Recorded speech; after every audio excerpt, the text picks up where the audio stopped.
휘어니는 휘었다란 뜻이에요. 휘어간다는 뜻이에요. 보시다 보면 강물이 휘어져 갔죠. 그래서 휘어니예요. 휘어니를 우리나라 옛날에 한글이 없을 때 통일신라 때 김시습 씨가, 김시습이라고 하는 사람이 이두, 학문을 음을 빌려 따서 쓰는 걸 이두표기라 그래요. 이두표기라 그래요. 음을 따서 쓰는 거예요. 그러니까 휘어니, 요거를 한문으로 이두표기로 하니까 후영이 된 거예요. 후영, 휘어에서 휘영이에서 두터울 후 꽃뿌리 영자를 써서 휘영이 된 거예요. 휘어간다는 뜻이, 굽어간다는 뜻이에요. 굽어간다는 뜻이 처음에는 많이 안 좋았는데 가만히 보니까요, 인생이 다 굽어 돌아가더라고요.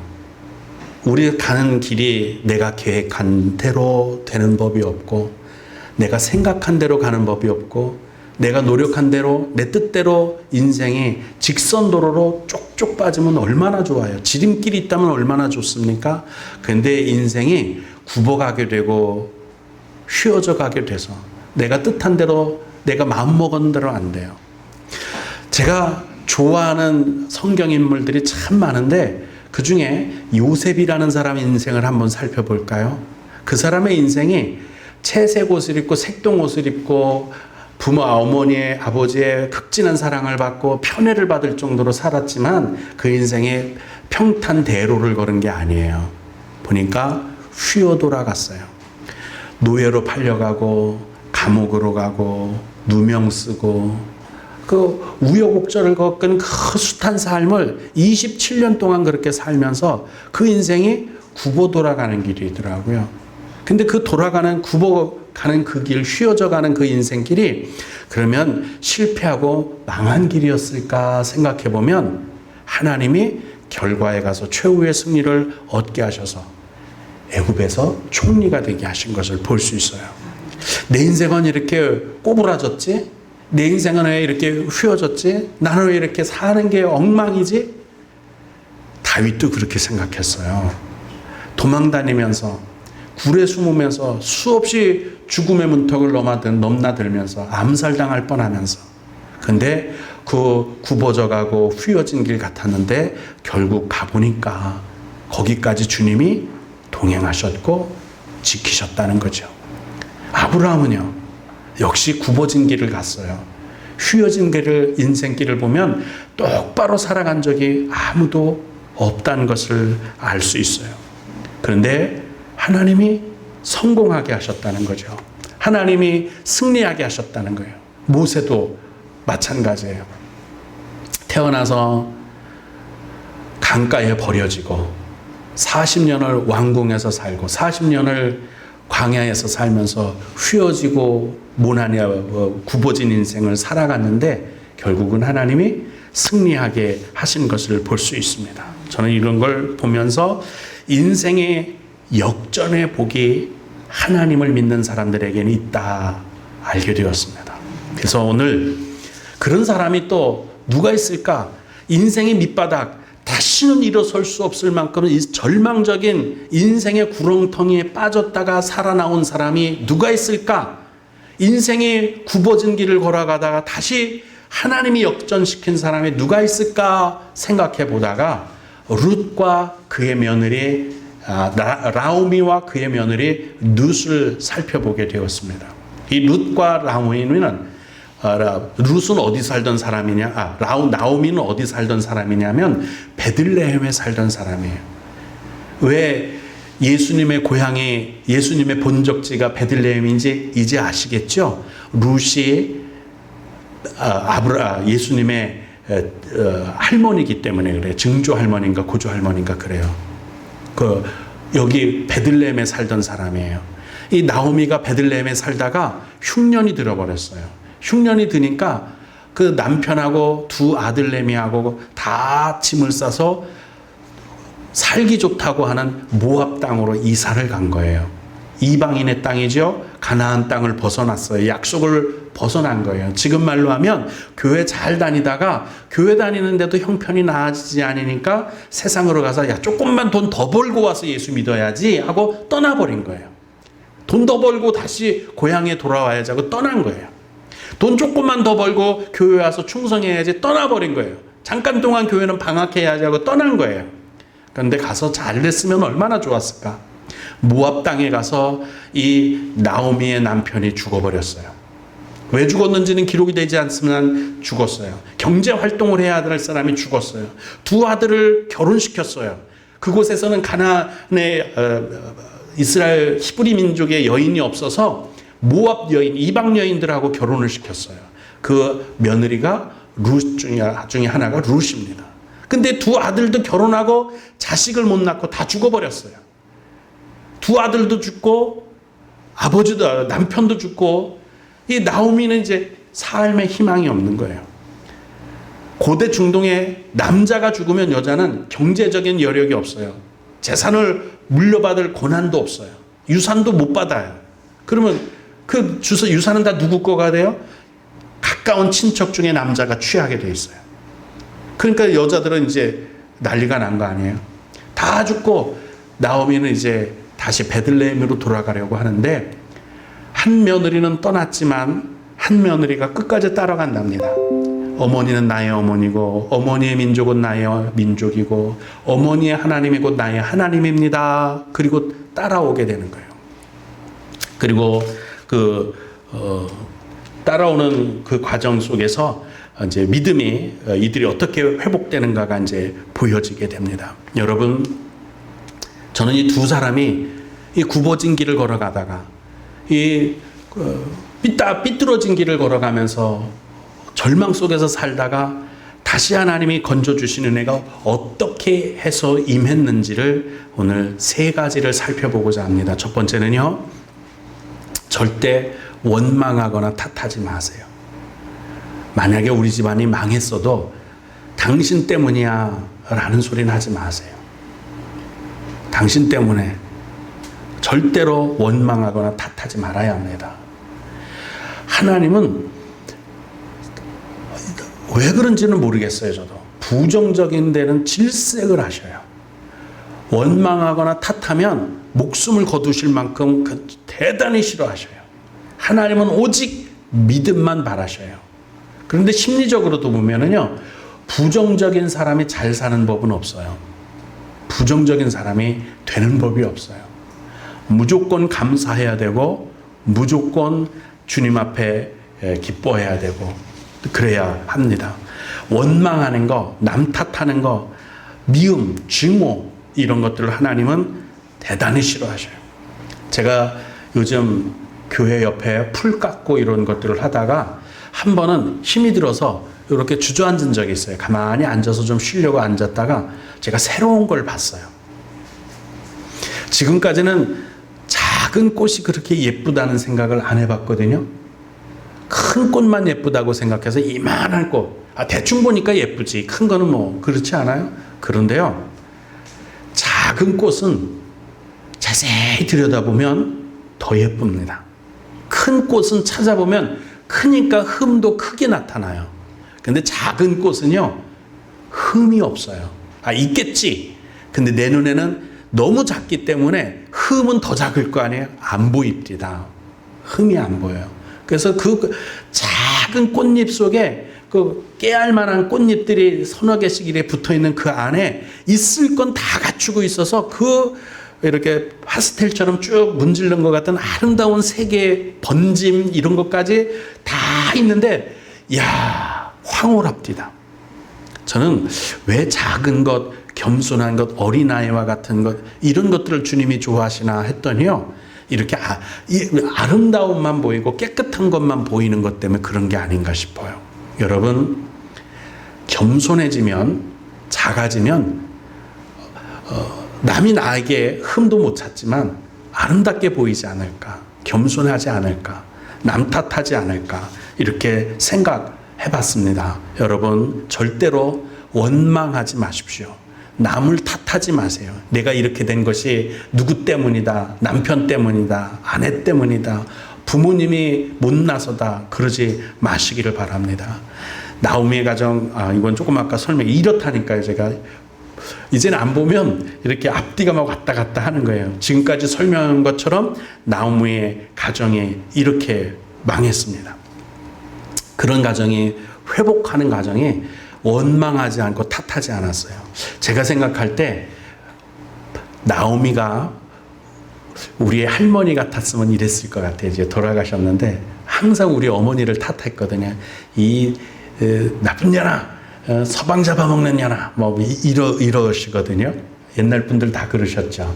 아마 내 아들 둘 다 죽고 그러면 이방 여인이라, 네가 이방 여인이라 죄 많은 여자라 나 아들이 죽었다. 그리고 원망했을 텐데 나오미는 그렇게 안 하고 며느리들에게 내가 아들을 다시 낳아줄 수도 없고 너희들이 다시 결혼할 아들을 낳아줄 수도 없고 너희들의 인생을 책임져 줄 수 없으니까 가서 개가해라. 다시 새 삶을 찾아라. 그렇게 원망하지 않고 탓하지 않았어요. 또 며느리 입장에서 보면 내가 시집을 잘못 왔나 보다.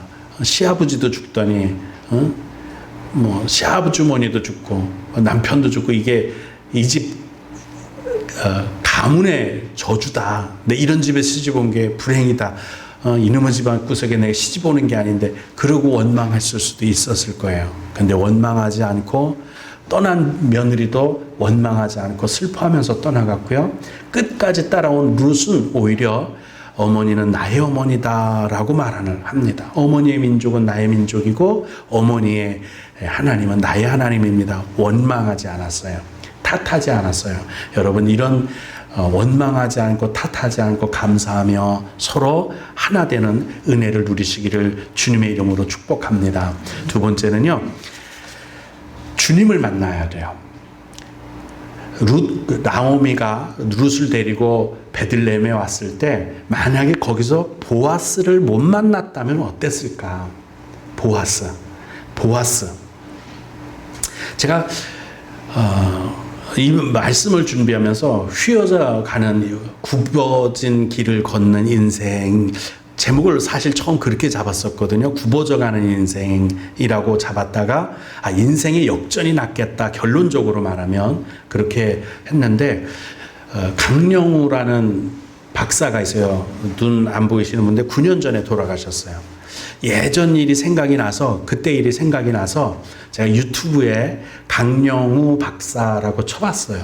그랬더니 동영상이 몇 가지가 있는데 그분의 인생을 다시 한번 쭉 잊었던 것들을 다시 생각해 봤어요.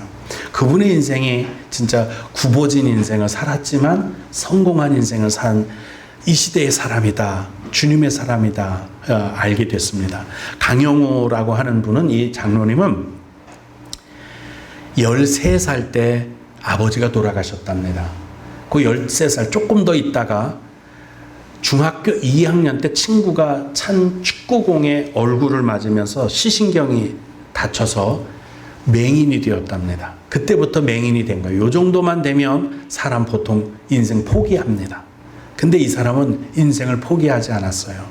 어머니는 이 아들이 맹인이 되었다는 소식에 절망해서 시름시름 앓다가 죽었다고 합니다.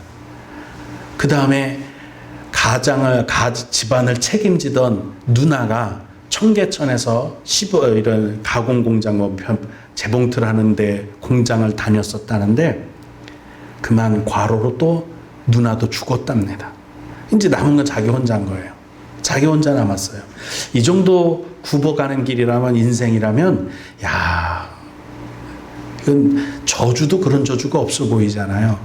그런데 맹인학교에 들어가서 숙명여대 여학생을 만납니다. 자기보다 한 살 더 많은 사람인데 이 사람이 예수를 믿는 사람이었어요.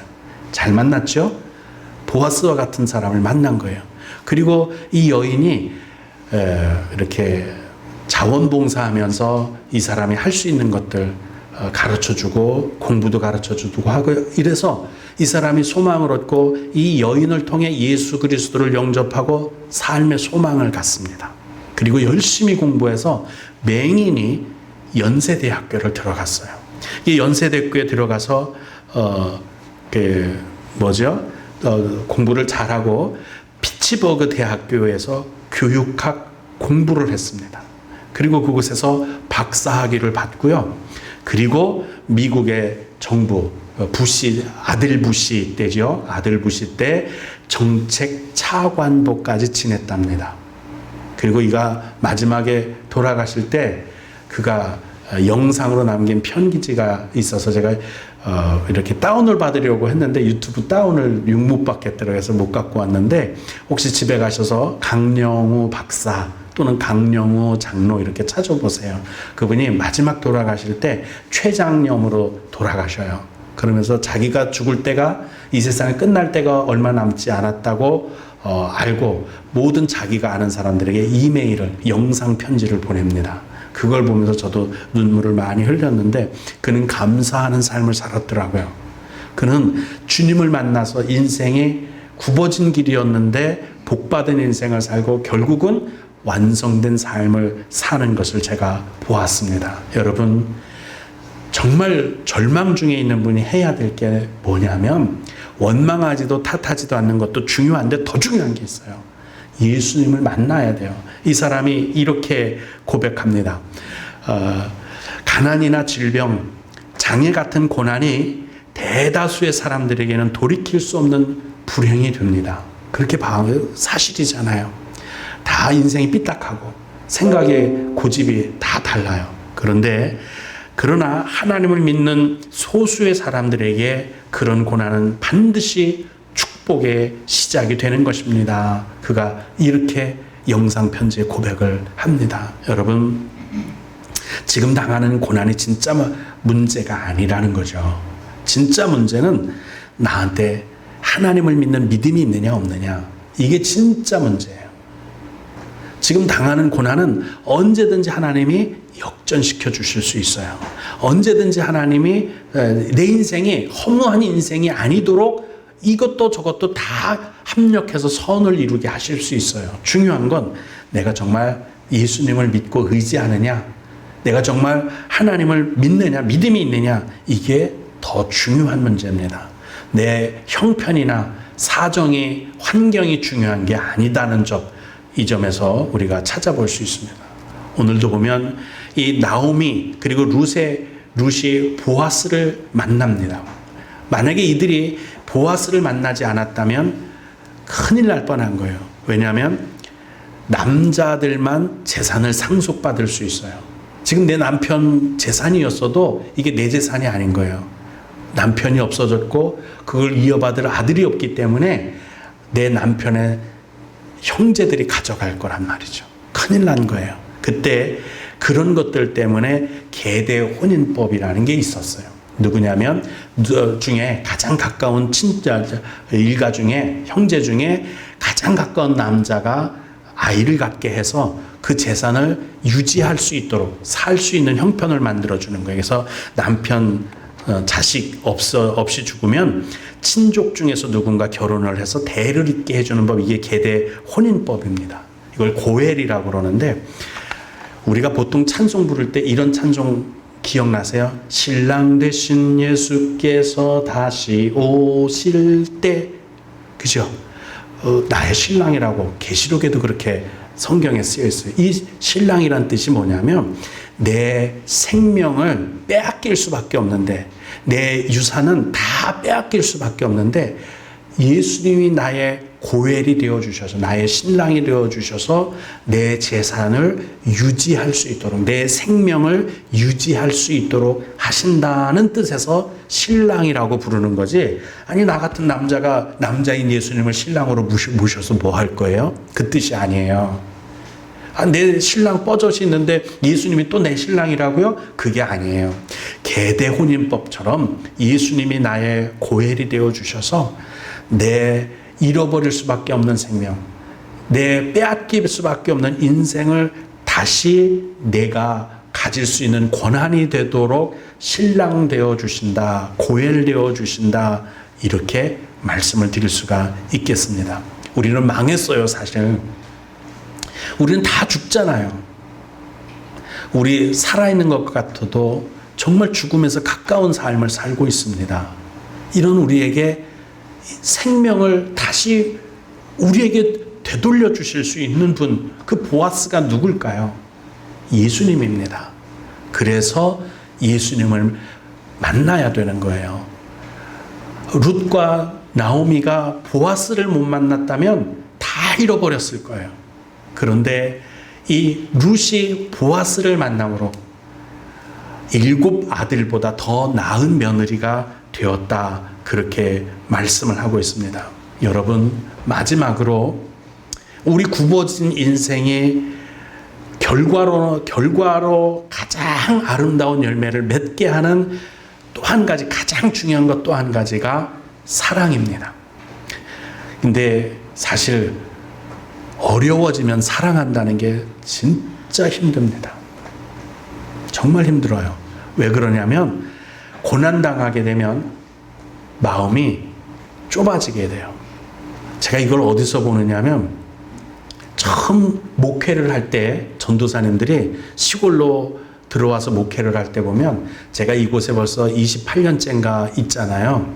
29년입니까? 30년째가 다 됐네요. 30년, 92년에 왔으니까 2022년이면 30년이네요. 그죠? 30년이 다 돼가네요. 30년 동안 이 시골에서 시골 목사님들을 많이 봐왔어요. 처음에는 다 마음들이 넓어. 기도하던 사람이고 성경을 읽는 사람들이니까. 근데 삶에 찌들게 되니까, 돈이 없게 되고 이러니까 사람들이요, 옹색해져서, 아, 저분 정말 목사님이 저렇게 옹색하고 마음이 저렇게 좁아질 수가 있나? 근데 그렇게 되더라고요. 사람이 좁아져요. 마음이 좁아져서 너무, 처음엔 저런 분이 아니었어요. 근데 마음이 너무 옹색해지고 좁아지는 게 삶의 형편이 그러니까 그렇더라고요. 여러분, 우리도 고난을 수없이 당하다 보면 마음이 좁아지고 옹색해져요. 그걸 조심해야 된다는 거예요. 그러면 벗어날 길이 없어요.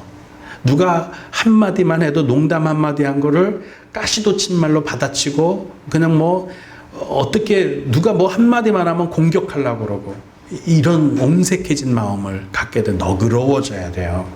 이걸 자꾸 연습하고 기도하고 풀어내야 돼요. 주님 앞에 내 마음을 쏟아 놓아야 돼요.